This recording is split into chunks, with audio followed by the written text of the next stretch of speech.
오늘 주시는 하나님의 말씀은 사무엘상 16장 7절 말씀입니다. 여호와께서 사무엘에게 이르시되 그의 용모와 키를 보지 말라. 내가 이미 그를 버렸노라. 내가 보는 것은 사람과 같지 아니하니 사람은 외모를 보거니와 나 여호와는 중심을 보느니라. 아멘. 할렐루야. 여러분 오늘 오시느라 너무나 고생 많으셨습니다. 요즘 날씨가 너무 덥습니다. 이 장마가 이 비 오는 게 끝나자마자 정말 푹푹 찌듯이 더위가 몰려오는데요. 여러분 이런 더위에는 작은 것 하나에 금방 지치고 또 힘들기 마련입니다. 이번 여름에 정말 주님의 안에서 여러분 평안과 쉼을 얻기를 간절히 소망합니다. 여러분 이런 더위에 여름에는요 스트레스를 많이 받죠. 그 스트레스를 날려줄 무언가가 필요합니다. 여러분들은 스트레스를 어떻게 해소하십니까? 저는 요즘에 풋살을 하고 있습니다. 풋살을 하면 이 스트레스가 많이 해소되는데요. 그런데 풋살을 하다 보면요 또 제가 고등학교 때 축구 선수를 잠깐 했었습니다. 학교에서. 그런데 그때마다 느끼는 것이 있는데 이 선수로 뛰려면 필드에서 뛰려면요 선택을 받는 게 중요합니다. 코치나 감독, 그 리더에게 선택을 받는 것이 너무나 중요합니다. 아무리 재능이 있고 또 열심히 한들 그 경기에 뛰지 못하면 무슨 소용이 있겠습니까? 그 손흥민 선수도 마찬가지죠. 그는 여태까지 정말 위대한 커리어를 쌓았는데 지금은 또 어떻게 기용될지, 토트넘에 남을지 아니면 다른 팀으로 이적할지 지금 모르는 상황입니다. 그런 거 보면요 참 감독의 전술 아래 그 선택을 받는 것이 너무나 중요하다는 것을 깨닫습니다. 이 선택을 받아야만 기회가 주어지고 그 기회 안에서 실력을 펼칠 수 있습니다. 그러므로 선택을 받는 것은 굉장한 특권이고 또 엄청난 축복입니다. 그런데 여러분 더 놀라운 사실 아십니까? 바로 우리 모두가 선택받은 자들이라는 거예요. 이게 무슨 말이냐? 우리는 감독과 또 회사 그런 선택을 받은 사람들일 수도 있지만 그 뜻이 아니라 우리는 더 위대하신 이 하나님의 선택을 받은 자들입니다. 예수님께서도 이렇게 말씀하셨죠. 요한복음 15장 16절에 이렇게 나와 있습니다. 너희가 나를 택한 것이 아니요 내가 너희를 택하여 세웠나니 이는 너희로 가서 열매를 맺게 하고 너희 열매가 항상 있게 하여 내 이름으로 아버지께 구하든지 다 받게 하려 함이라. 아멘. 하나님께서 우리를 택하셨어요. 하나님께서 우리를 선택하셨어요. 그렇기 때문에 오늘 우리가 이 자리 가운데 있는 줄 믿습니다. 우리 모두는 이러한 하나님의 엄청난 축복을 받은 자들입니다. 여러분 이제 오늘 본문으로 한번 들어가 봅시다. 오늘 본문도요 이와 같이 하나님께서 선택하는 장면이 나와요. 하나님께서 이 사무엘 선지자에게 다음의 왕, 이스라엘의 왕을 기름 부으라는 명을 내립니다. 하나님이 다윗을 택하시는 그 장면이 오늘 이런 본문의 내용이죠. 그런데 다윗은요 이 세상의 기준으로 택함받은 것이 아닙니다. 이 사무엘 16장을 보면요 사무엘 선지자가 이새의 집에 갑니다. 이새는 그런 하나님의 명령을 듣고 자신의 그 정말 용모가 빼어나고 키 크고 멋진 아들들을 보여줘요. 하나씩 보여주는데 그 모습이 너무나 멋있고 늠름해서 사무엘 선지자가 보면 볼수록 이 친구가 바로 하나님이 명하신 자구나 이런 생각을 했습니다. 그런데 하나님의 대답은 어떻습니까? 아니다. 이 자가 아니다. 한 명 계속 아니라고 말씀하십니다. 그러다가 오늘 본문 7절에 이렇게 강력하게 말씀하시죠. 하나님께서 이렇게 말씀하셨어요. 사람은 외모를 보거니와 나 여호와는 중심을 보느니라. 사무엘 선지자에게 이렇게 말씀하신 줄 믿습니다.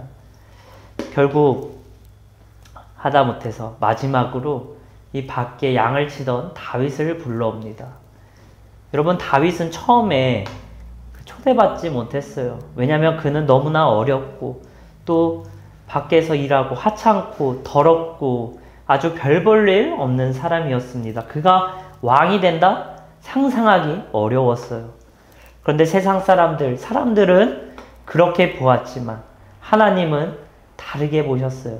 하나님은 외모를 보는 것이 아니라 그 마음의 중심을 보신 줄 믿습니다.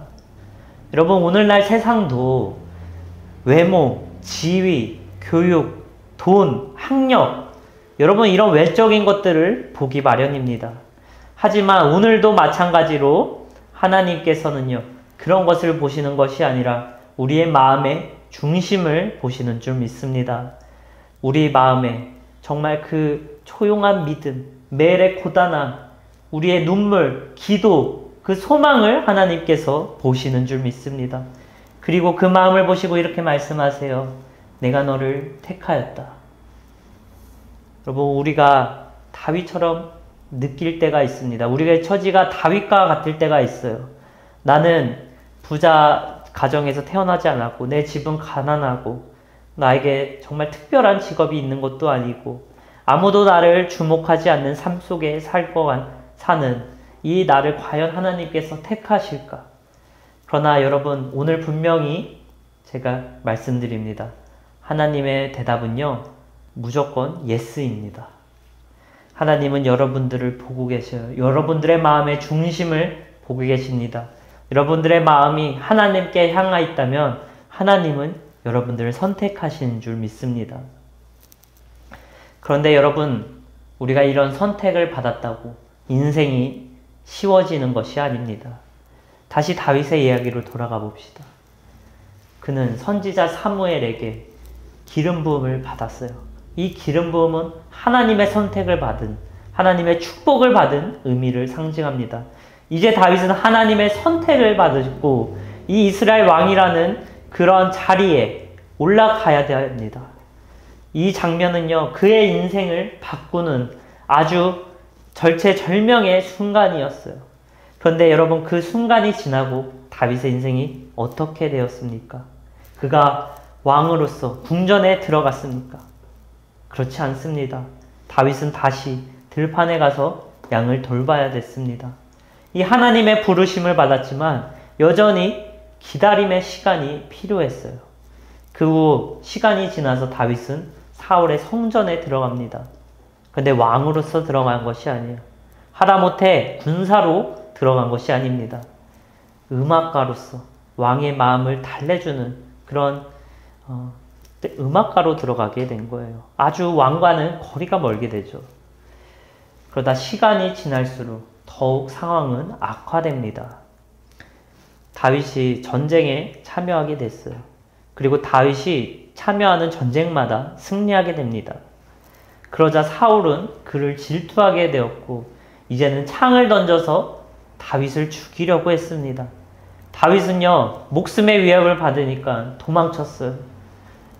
떠돌이 생활을 시작했습니다. 동굴에서 잠을 자고요, 광야를 떠돌고 미친 척 해야만 겨우 살아남았습니다. 하다못해 적국 블레셋 땅에 가서 미친 사람의 연기를 해야 되는 아주 처절한 인생을 살았어요. 여러분, 한번 생각해 보시기 바랍니다. 하나님의 기름 부은 자가 동굴에서 잔다. 하나님의 선택을 받은 자가 범죄자처럼 돌아다닌다. 왕의 부름을 받은 자가 두려움 속에 살아간다. 상상이 되시겠습니까? 우리도 이런 마음이 들 때도 있죠. 믿음으로 왔지만 현재 상황이 녹록치 않아요. 부르심에 따라서 여기까지 왔는데 왜 이렇게 삶이 힘들기만 할까? 우리가 의문이 들 때가 있습니다. 정말 그 상황 가운데 지치고 막막하고 앞길이 보이지 않아 하나님께 이렇게 묻고 싶은 순간이, 그리고 물었던 순간이 많이 있어요. 하나님, 정말 저를 보고 계십니까? 하나님, 나를 잊어버린 것이 아니십니까? 정말 나를 선택하여 하나님의 뜻을 이루시는 것이 맞습니까? 그 질문의 대답은 yes, 그렇다 입니다. 하나님은 여러분들을 선택하셨어요. 그런데 선택을 받았다고 해서 인생이 쉬워진다는 것이 아닙니다. 선택을 받으면요, 하나님이 함께 하신다는 뜻입니다. 어려운 순간 가운데도 하나님이 함께 하신다. 여러분, 그것이 가장 강력한 능력인 줄 믿습니다. 다윗은 왕으로 기름 부음을 받았지만 그가 실제로 왕이 되기까지는요, 15년이 넘는 시간이 걸렸어요. 그 기다림의 속에서 다윗은 정말 처절하게 이렇게 울부짖었어요. 시편 13편 1절에 이렇게 그 다윗의 마음을 우리가 볼 수 있습니다. 여호와여, 언제까지니까 나를 영원히 잊으시나이까? 주의 얼굴을 나에게서 어느 때까지 숨기겠나이까? 여러분, 이 구절 속에서 다윗의 마음을 느낄 수 있습니다. 그 떠돌이 생활, 정말 위협을 받는 두려움 속에 살아가는 그 상황 가운데서 언제까지 하나님만 바라보고 언제까지 기다려야 됩니까? 하나님, 나를 잊으신 것이 아닙니까? 이렇게 정말 의심이 들 때도 있습니다. 약속은 있었지만 자리가 없었어요. 기름 부음을 받았지만 왕관은 내려오지 않았습니다. 여러분, 하나님의 약속은요, 종종 이런 기다림을 동반합니다. 아브라함은 25년을 걸려서 이삭을 낳았습니다. 요셉은요, 13년 동안 종살이, 노예 생활을 했어요. 모세는 80세에 하나님의 사명을 시작했습니다. 왜 그럴까요? 하나님은 결코 서두르시는 분이 아니십니다. 하나님은요, 우리의 자리를 올려놓기 전에 먼저 우리의 마음을 만드시는 분이십니다. 혹시 여러분들의 그 삶이 지금 늦춰진다고 생각하시나요? 여러분들의 친구, 동료, 그리고 주변 사람들이 더 성공한 것 같고 나는 뒤처진 것처럼 느껴지시나요? 여러분, 염려하지 않길 소망합니다. 하나님은 여러분들을 선택하셨고 여러분들은 하나님의 시간 안에 있는 줄 믿습니다. 하나님과 동행하고 있다면요, 절대 늦은 것이 아닙니다. 하나님은요, 정말 완벽하신 분이에요. 하나님은요, 항상 가장 완벽한 시간에 그리고 가장 완벽한 방법으로 일하시는 줄 믿습니다. 그분의 시간은 언제나 정확합니다. 그러니 지금 모든 그림이 보이지 않을지라도 그분의 과정을 신뢰하시길 바랍니다. 그리고 하나님과 함께라면요,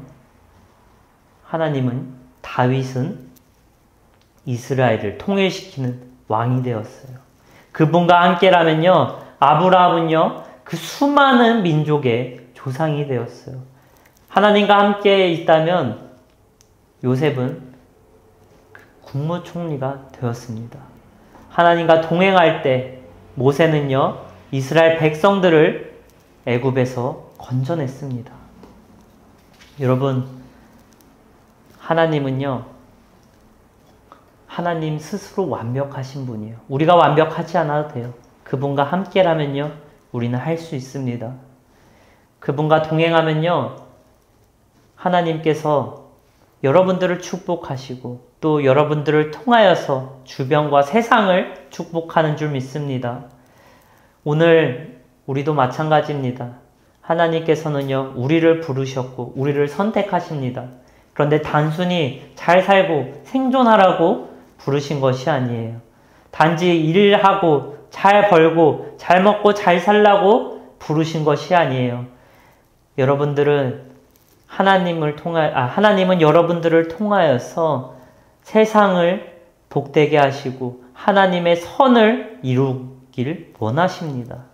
그리고 세상에 복을 주길 원하십니다. 여러분, 하나님과 동행할 때 그 복의 통로가 되시길 간절히 소망합니다. 사랑하는 여러분, 한 가지 기억하시길 바랍니다. 지금 여러분들이 자격이 없어 보일 수도 있어요. 사람들에게 잘 안 보이고 잊혀지고 별 볼 일 없는 사람처럼 느껴질 수 있습니다. 그러나 변하지 않는 진리는 이겁니다. 하나님은 여러분들을 선택하셨습니다. 하나님은 가장 완벽한 사람, 가장 똑똑하고 힘세고 그리고 능력이 좋은 사람, 그런 사람을 선택하시는 것이 아니에요. 이미 그분이 완벽하십니다. 하나님은요, 마음이 준비된 자를 선택하십니다. 그리고 여러분들의 마음이 하나님을 향해 있다면요, 여러분들은 하나님의 선택을 받는 줄 믿습니다. 하나님은 여러분들이 완벽해지기까지 기다리시지 않아요. 이미 여러분들 마음 가운데 여러분들의 마음을 만져가시고 일하고 계시는 줄 믿습니다. 그러니 오늘 나는 잊혀졌다, 이런 거짓말을 믿지 마시길 바랍니다. 그 고짓말에 속지 않으시길 바랍니다. 과거의 실패가 지금 나를 규정하지 않도록 만드세요. 그리고 여러분들의 현재의 고난이 여러분들의 미래를 침묵시키지 않게 하시길 바랍니다. 여러분들은 선택받으셨어요. 여러분들은 부르심을 받으셨습니다. 하나님은 당신들을 위해서, 하나님은 여러분들을 위해서 더 큰 일을 준비하고 계십니다. 혹시 여러분들이 지금 기다림의 시즌 가운데, 지금 그런 순간 가운데 있더라도요, 하나님은 여러분들의 이야기를 써내려가고 있습니다. 그리고 그 이야기의 끝은 언제나 하나님의 목적과 하나님의 축복과 하나님의 승리로 끝나는 줄 믿습니다. 그러니 여러분, 믿음으로 일어나시길 소망합니다. 삶이 쉬워서가 아니라 하나님과 동행함으로써 당당히 걸어가시길 소망합니다. 그리고 왕이신 하나님께 선택받은 자로서 살아가시길 소망합니다. 여러분들의 삶을 통해서 여러분들의 삶이 축복되고 여러분들의 삶을 통해서 세상이 축복되는 여러분 가장 귀한 그런 삶을 살아가길 소망합니다. 그리고 마지막 날에 이렇게 고백하길 소망합니다. 하나님은 언제나 나와 함께 하셨다. 여러분, 이런 복된 인생을 살아가길 간절히 축복합니다.